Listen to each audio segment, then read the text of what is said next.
To Manitoba. In Winnipeg, where the city's police department is declaring a state of emergency because of staffing shortages. The police force currently has 90 active cases of COVID-19 and 170 personnel have booked off because of COVID-19 related leave. Here's more from Winnipeg's police chief. We're feeling some negative impact on our staffing as a result of the COVID situation in the city.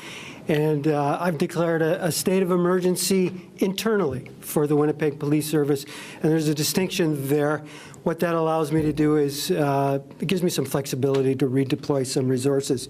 Now, we put out a statement this morning kind of giving you an outline of what some of those changes will be in the coming days. This is just an opportunity if anyone in the media wants to clarify any of the facts that were put out this morning. And much more. And high tech is your first choice for trade shows. Clay, can you meet the phone, please? Schoolwear or products to get your business. Okay, we'll turn it over to questions. Brittany from Global. Hi, sorry, I missed the last part of that. Somebody's phone wasn't on mute, so apologies if I reiterate something here. Chief, it looks like this is about 13% of the staff that are off sick or isolating. What point and what level do you have to get to before you're going to move to that last part of the release where it says you have to consider restructuring the shift model currently deployed, and what would that look like? Well, we still have a little ways to go for that. I guess the biggest thing is we're not in control of this timeline. The circumstances dictate that. Once we started getting above 10% in sick leave and leaves, we really start paying close attention to our staffing at that point, particularly in our frontline staffing. We still have some other reserves that we can draw from to fill frontline. If we start to deplete those, then we'd be looking at restructuring some of our shifting. As you know, we run a 3-shift model that has essentially 3 reliefs, days, evenings, and nights. We'd be looking to condense that and try to bolster up resources, probably in a 2-shift model. That would be a little ways down the road. We're not in that space now. Brittany, do you have a follow? I do, thanks. As we're moving more people towards general patrol, what areas are going to be the most impacted by the redeployment, and how are service response times being impacted right now?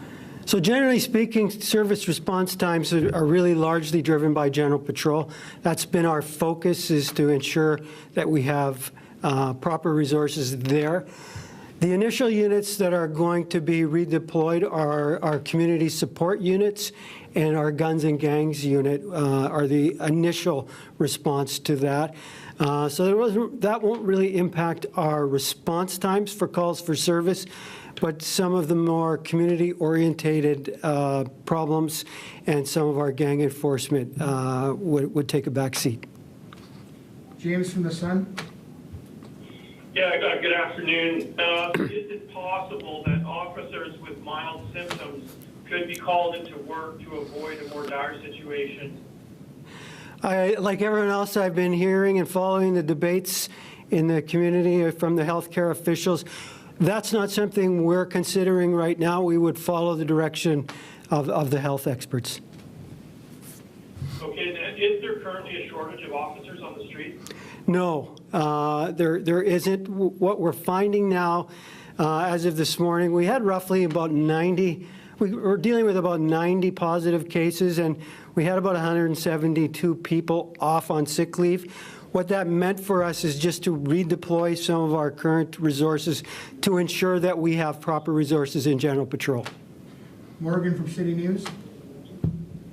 Yeah, let's talk a little bit about the numbers of unvaccinated staff the police service had a little bit earlier in the year. How many of the people who have tested positive for COVID-19 are unvaccinated, or can you give us an idea how that plays into this? I'm not aware of those specifics. Of course, we were pretty open about enabling a path for undeclared people to be in the workspace. I haven't been provided any information to know if any of those people are currently off right now. Of course, they have different provisions, regular testing and constant PPE, wearing PPE. I'm certainly not aware of any of those people being part of that number, but that's not to say they couldn't be. That level of information doesn't get to me. You have a Just follow-up? one follow-up, if possible. Yeah, go ahead. I was speaking to someone yesterday who had said that they had to wait 2 days to hear back from police when reporting a break and enter. I know that you said that this isn't affecting the number of officers kind of on the street at the moment, but are we seeing wait times for response increase as a result of the shortage already? You know, I don't know for certain, depending on the type of report a person is wanting to make. There are a variety of ways things can be reported. Certainly we have a pretty robust online reporting system and virtual reporting, so there are other options for people other than just someone showing up in person. Generally, when I speak about an adequate response in general patrol, it's for priority things, urgent calls, for service. You know, so to answer your question, I've certainly heard some of the same things. I know our own association president talked about that last week. You know, I'm not aware of a real big delay in any reporting at this point. All right, so Yeah, we've been for listening CPD. in to the police chief in the city of Winnipeg, where the department is declaring a state of emergency internally because of staffing shortages. The police force currently dealing with 172 personnel that are off on leave because of COVID-19 related issues. The chief is saying, as I mentioned, an internal declaration that allows him to reallocate resources. He does not expect there to be a major impact on the department's ability to do its job, at least not yet. Certainly in terms of the most crucial part, actual policing and the number of officers out on the streets doing their job. So far, that is a stable situation, although, of course, that could change. By the way, this is a situation that cities and towns, businesses, hospitals, institutions are going to be dealing with in the weeks ahead. Staffing shortages due to the very contagious Omicron variant of COVID-19.